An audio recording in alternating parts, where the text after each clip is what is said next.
My channel अनथाम sir. तो आज की वीडियो में हम लोग जानेंगे James English school class 3 Hindi व्याकरण बुक लेसन नंबर 2 वर्ण। तो चलिए बिना किसी तरह की वीडियो स्टार्ट करते हैं। तो यहाँ पर ये एक लड़का है जो माता वर्ड बोल रहा है, तो उसका एकदम विस्तारित रूप से यहाँ दिया है। म उसके साथ हलंत लगेगा, फिर आ जिससे बन जाएगा माँ। उसके बाद है त के साथ हलंत प्लस आ, तो इससे बन जाएगा ता, और इसे अगर ऐड हम लोग कर देंगे तो बनेगा माता। अब ऐसा ही दूसरे पिक्चर में है, आधा फ फ के साथ हलंत ओ, फिर न के साथ हलंत, फिर अ, यानी कि फोन। देखिए जैसे ही हम लोग फ के साथ हलंत और ओ को जैसे ही जोड़ेंगे तो यहाँ बनेगा फो, और जैसे ही न के साथ हलंत और अ को जोड़ेंगे तो बनेगा न फोन। उसके बाद अब आगे पढ़ते हैं। बच्चों, बोलते समय हमारे मुख से अनेक ध्वनियाँ निकलती हैं। इन ध्वनियों से ही भाषा बनती है। यानी कि जो हमारे मुख से जब हम लोग बोलते हैं तो बहुत सारी ध्वनियाँ निकलती हैं, जिन्हें हम लोग भाषा कहते हैं। जब उन्हें लिखा जाता है तब वे ध्वनियाँ न कहलाकर वर्ण कहलाती हैं। जब हम लोग उसे लिख देते हैं, जो हम लोग बोलते हैं उसे लिखते हैं, तो वे ध्वनियाँ नहीं बल्कि वे बन जाते हैं वर्ण। वर्ण भाषा की सबसे छोटी इकाई है जिसके खंड नहीं किए जा सकते। यानी कि जो वर्ण है वह भाषा की सबसे छोटी इकाई है। खंड यानी कि होता है टुकड़े, खंड यानी टुकड़े, जिसके टुकड़े नहीं किए जा सकते। अब यहाँ पर है, मुख से निकलने वाली ध्वनियाँ के लिखित रूप वर्ण कहलाते हैं। यानी कि जो मुख से हम लोग बोलते हैं उसके ही लिखित रूप अगर हम लोग उसे लिख दें तो वे वर्ण कहलाते हैं। उसके बाद नेक्स्ट है वर्ण के भेद। यानी कि जो वर्ण के भेद होते हैं वे यहाँ पे बताए गए हैं। वर्ण के मुख्य रूप से दो भेद होते हैं, पहला स्वर, दूसरा व्यंजन। पहला स्वर, जिन वर्णों को बोलने के लिए किसी अन्य वर्ण की आवश्यकता नहीं होती है वे स्वर कहलाते हैं। स्वर वर्ण निम्नलिखित है। यानी कि जो स्वर्ण का जो स्वर है उसे वो निम्नलिखित है, उसे हम लोग निम्नलिखित कहते हैं। अब नेक्स्ट पेज नंबर दूसरा है व्यंजन। जिन वर्णों का उच्चारण स्वरों की सहायता से किया जाता है वे व्यंजन कहलाते हैं। व्यंजन वर्ण निम्नलिखित है। यानी कि जो व्यंजन भी वर्ण है वे निम्नलिखित ही है, जैसे कि क, ख, ग, घ, अंग। आगे वर्णों के क्रमबद्ध समूह को वर्णमाला कहते हैं। यानी कि जो यहाँ पे वर्ण है उसके क्रमबद्ध समूह है, ये पूरा इसमें बहुत सारे वर्ण हैं, तो उसे हम लोग क्या कहेंगे, वर्णमाला। अब नेक्स्ट है, आइए जाने। स्वरों के बिना व्यंजनों को लिखते समय उनके नीचे एक छोटी सी तिरछी रेखा खींची जाती है जिसे हल चिन्ह कहते हैं। यानी कि जो हम लोग आधा बनाने के लिए क लिखे, इसे आधा हमें बनाना है तो एक छोटी सी ऐसे तिरछी रेखा पाड़नी है जिसे हम लोग कहते हैं हल चिन्ह। आगे पढ़ते हैं। इसके लगने से व्यंजन वर्णों का रूप इस तरह हो जाता है। यानी कि जो क, ख, ग, घ यहाँ पे दिए हैं उदाहरण के लिए, ये सारे आधे हो जाएंगे, बिना अ के भी सब हैं आदि। यानी कि ऐसे ही बहुत सारे हैं। सभी व्यंजनों के साथ अ स्वर मिला होता है। जैसे कि मैंने आपको बताया कि सारे व्यंजनों के साथ अ स्वर मिला रहता है। बिना अ स्वर के वे जो आप वर्ड लिखेंगे उस पर हल चिन्ह लगाना होगा। आगे है, स्वरों और व्यंजनों के अलावा वर्णमाला में कुछ अन्य वर्ण होते हैं, जैसे अन, आ, अह। अन, अ और अह केवल ध्वनियाँ होती है, स्वर और व्यंजन नहीं। अन को अनुस्वार कहते हैं। इसका चिन्ह बिंदु होता है। यानी कि कुछ भी आप लिख सकते हैं, और अगर आपको, जैसे मैंने क लिखा, इसमें अन की मात्रा लगाती तो इसका जो प्रोनाउंसिएशन होगा वो होगा कन, यानी कि उसमें अनुस्वार लग गया है, यानी कि अनुस्वार मतलब अन की मात्रा। अब आगे देखते हैं।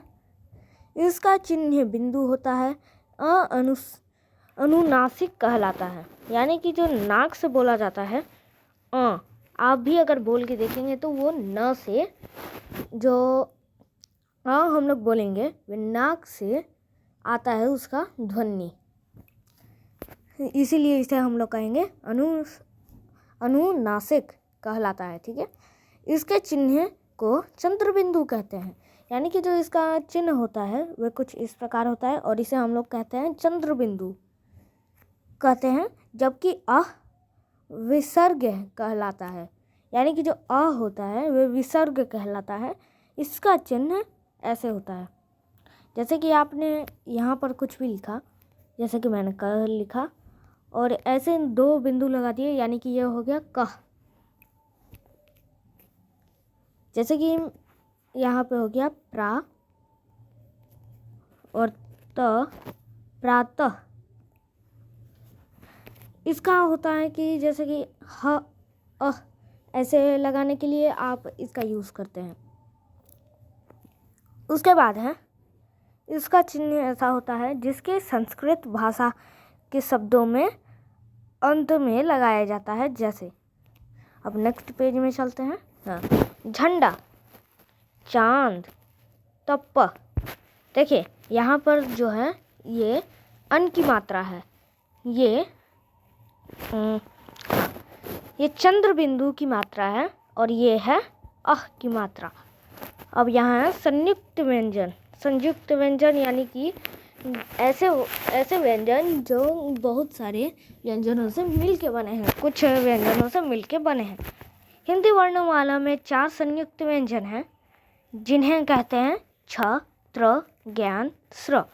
ये चारों व्यंजन 2 अलग अलग व्यंजनों को मिलाकर बनते हैं, जैसे क हलन स इज इक्वल टू छ, त हलन र इज इक्वल टू त्र, ज हलंत इय इज इक्वल टू ज्ञ, स हलंत र इज इक्वल टू स्र। और जो हमारा छ है उससे बनेगा वर्ड वृक्ष, छात्र, ज्ञानी, श्रमिक। आगे देखते हैं। संयुक्ताक्षर 2 अलग अलग व्यंजनों को जोड़कर बनाए गए वर्णों को संयुक्ताक्षर कहते हैं। जैसे यानी कि जो संयुक्ताक्षर है उसे 2 अलग अलग वर्णों से जोड़ के बनाया जाता है, जैसे कि प हलंत य, यानी कि हुआ प, प्या। जैसे कि हम लोग इसे लिखते हैं प्याज, ल हलंत ल, लल। बिल्ली, देखिए इसका जो ज़्यादातर होता है काम वहाँ पर जहाँ पर हमें आधे अक्षर करने हों, जैसे कि उसे हम लोग कहेंगे संयुक्ताक्षर। जैसे कि हमें लिखना है प्याज, प्याज लिखेंगे तो उसके लिए हमें यहाँ पर जो प है इसे आधा करना है, तो वही हमें इसमें हमें आधा करना है, तो यहाँ पर ऐसे प आधा हो जाएगा। जैसे कि हम लोग ऐसा कर दिया, बार पेज हट जा रहा है। प हलंत य, तो हम लोग ऐसे तो नहीं लिख सकते हैं कि प हलंत और य, हालांकि ज़्यादातर बुकों में ऐसे नहीं दिया गया होता है, ऐसे दिया रहता है, प्या ऐसे ही दिया रहता है। ठीक है, उसके बाद है स, उसमें लग गया हलंत और त, स्त, यानी कि इससे वर्ड बना पुस्तक। म हलंत म, मम, इससे बना चम्मच। अब नेक्स्ट देखते हैं र के विभिन्न रूप, यानी कि जो र के विभिन्न रूप होते हैं उन्हें अब हम लोग देखेंगे। हिंदी भाषा में र के मूल्य रूप से अलावा उसके अलग अलग रूपों के भी प्रयोग किया जाता है। जैसे यदि स्वर रहित र किसी व्यंजन के पहले आए तो फिर रेफ, यानी कि जैसे कि कोई भी र किसी व्यंजन के पहले आता है तो उसे हम लोग रेफ लगा देते हैं। जैसे कि हमें लिखना है वर्षा, तो हम लोग ऐसे तो नहीं लिखेंगे वर्षा, ऐसे हमारा जो वर्ड होगा वो गलत हो जाएगा। तो हम लोग यहाँ लगाएंगे वर्षा, ऐसे कुछ लगाएंगे। जो हम लोग र लिखते हैं नीचे में, यहाँ वर नहीं, वर के हम लोग इसके ऊपर में लगाएंगे, जिससे हम लोग रेफ कहेंगे। नेक्स्ट है, यदि स्वर सहित र किसी स्वर रहित व्यंजन के बाद में आए तो पदें। यानी कि जैसे कि प्रकाश हमें लिखना है, तो बाद में जैसे ही आता है तो हम लोग उसमें लगाते हैं पदेन लगाएंगे। प्रकाश जैसे कि हमें लिखना है तो प्रकाश। उसके बाद है, यदि स्वर रहित स्वर सहित र स्वर रहित ट हलंत या ड हलंत के बाद आए तो पदेन। जैसे कि जो ट या ड हैं उन्हीं में लगता है ये पदेन दूसरी तरीके से। जैसे कि आप कोई भी जैसे कि ट्रक हमें लिखना है, तो यहाँ पर आपको ऐसे लगाना पड़ेगा, ना कि ऐसे। जैसे कि मुझे ट्रक लिखना है, मैं ऐसे नहीं लगाऊंगा, ऐसे जैसे ही मैं लिखूंगा ये गलत हो जाएगा। यहाँ से आपको ऐसे करके 2 ठो लगाने हैं ट्रक, अब ये सही होगा। अब नेक्स्ट देखते हैं,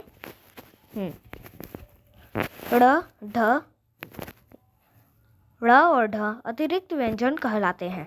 इन वर्णों से कोई भी शब्द शुरू नहीं होता है। इनका प्रयोग केवल शब्दों के मध्य या अंत में होता है, जैसे पेड़, सड़क, सीढ़ी, बुढ़िया आदि।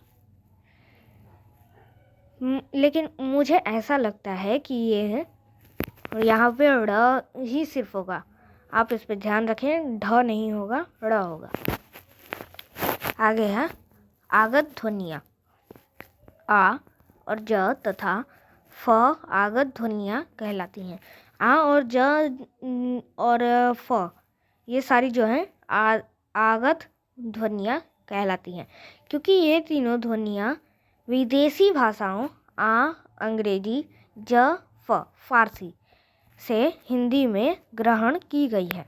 इसलिए इनका प्रयोग केवल अंग्रेजी व अरबी और फारसी भाषाओं के शब्दों के लिए ही किया जाता है, जैसे टॉफ़ी, जहाज, फव्वारा।